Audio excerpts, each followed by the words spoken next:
Hello সুপ্রিয় শিক্ষার্থী বন্ধুরা, আসসালামু আলাইকুম। Welcome back to another new topic. সুপ্রিয় শিক্ষার্থী বন্ধুরা, আমরা প্রতিনিয়ত এরকম টপিকস নিয়ে তোমাদের সামনে আসি। আজকে আবারও একটি নতুন টপিকস নিয়ে আসছি। আমাদের এটা ইউজ অফ ফ্রেশ এর প্রথম ক্লাস। ধারাবাহিকভাবে ইউজ অফ ফ্রেশ এর এরকম ক্লাসগুলো থাকবে। বিশেষ করে যারা এইচএসসি তে তোমরা টেস্ট পরীক্ষা এবং ফাইনাল পরীক্ষা দিবা, তোমাদের এই ইউজ অফ ফ্রেশ নিয়ে নানান ধরনের সমস্যা থাকে। আমরা এই সমস্যাগুলো সমাধান করার জন্য ডে বাই ডে তোমাদের পার্ট টু পার্ট সব ক্লাস দেওয়ার জন্য এলসিপি সেন্টারের পক্ষ থেকে এসেছি। আমি এমডি সোহেল রানা। তো চলো কথা না বাড়িয়ে আমাদের ক্লাসগুলো শুরু করি।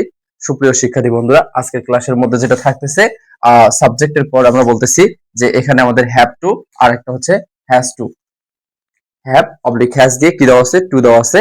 এখানে টু বলতেছি আমরা, এখানে ভি ওয়ান আর এটা হচ্ছে অবজেক্ট। সুপ্রিয় শিক্ষার্থী বন্ধুরা, কম্পেয়ার করে পড়বো এই ক্লাসটা আজকে আমরা আরেকটা টপিকসের সাথে। একই সঙ্গে আমরা দেখে নেই, এটা হচ্ছে হ্যাড বেটার। তো সুপ্রিয় শিক্ষার্থী বন্ধুরা, আমরা যদি এখানে লক্ষ্য করি তাহলে আমরা দেখতে পাবো হ্যাড বেটারের পরেও V one, have oblique has to এর পরেও ভি ওয়ান। তাহলে এদের মধ্যে কি কোনো পার্থক্য আছে? অবশ্যই পার্থক্য আছে।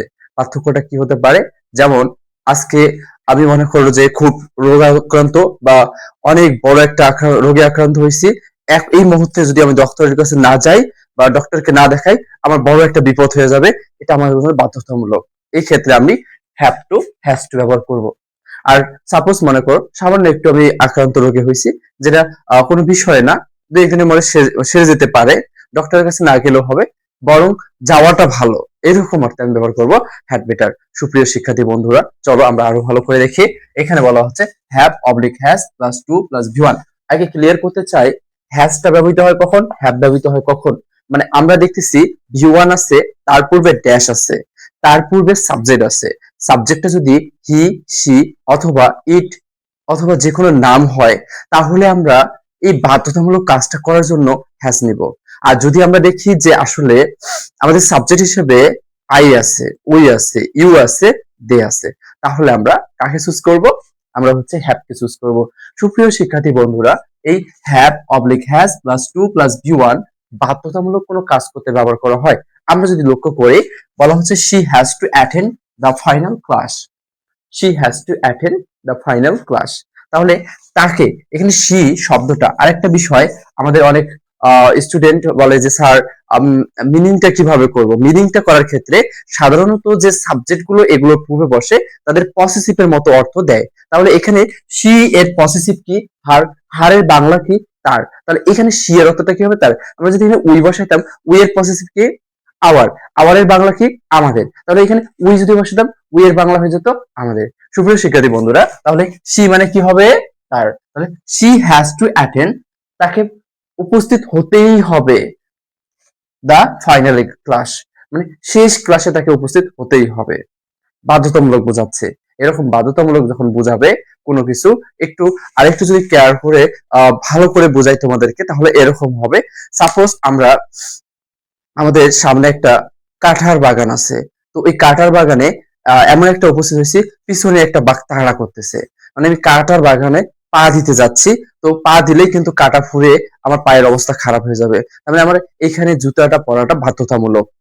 এবার সাপোজ মনে করো, এবার আমি আরেকটা মানে বাগানে যাচ্ছি, পিছন থেকে আমাকে মনে করো কেউ একটা তাড়া করতেছে জীবনকে বাঁচানোর জন্য, কিন্তু আমার পায়ে পায়ের জুতা না পরেও এখানে আমি যেতে পারবো, কারণ এখানে কাঁটা নেই। এরকম অবস্থায় কিন্তু জুতাটা পরলে আমার বরং ভালো হবে। তার মানে বরং ভালো অর্থে, যেটা সিরিয়াস না, করলে বরং ভালো, এরকম অর্থে আমরা হ্যাড বেটার ব্যবহার করব।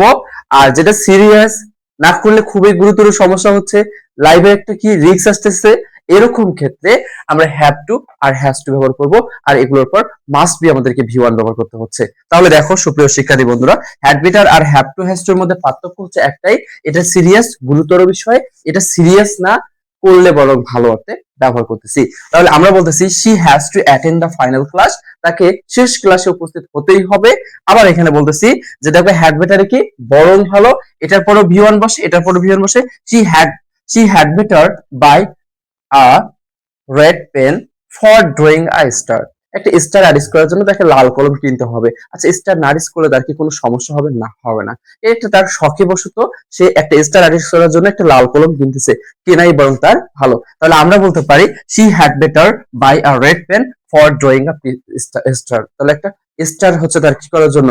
আহ, আঁকার জন্য তাই বরং একটা লাল কলম কেনাই বরং ভালো। তাহলে আমরা একটু কম্পেয়ার করি, এটা বরং ভালো অর্থে এটা বাধ্যতামূলক করতে হবে, এরপরেও ভি ওয়ান বসে এরপরেও ভি ওয়ান আসে, হ্যাভ হ্যাজ এর পর টু আছে, হ্যাড বেটার এর পর টু নেই, এটাই হচ্ছে এটা কম্পেয়ার।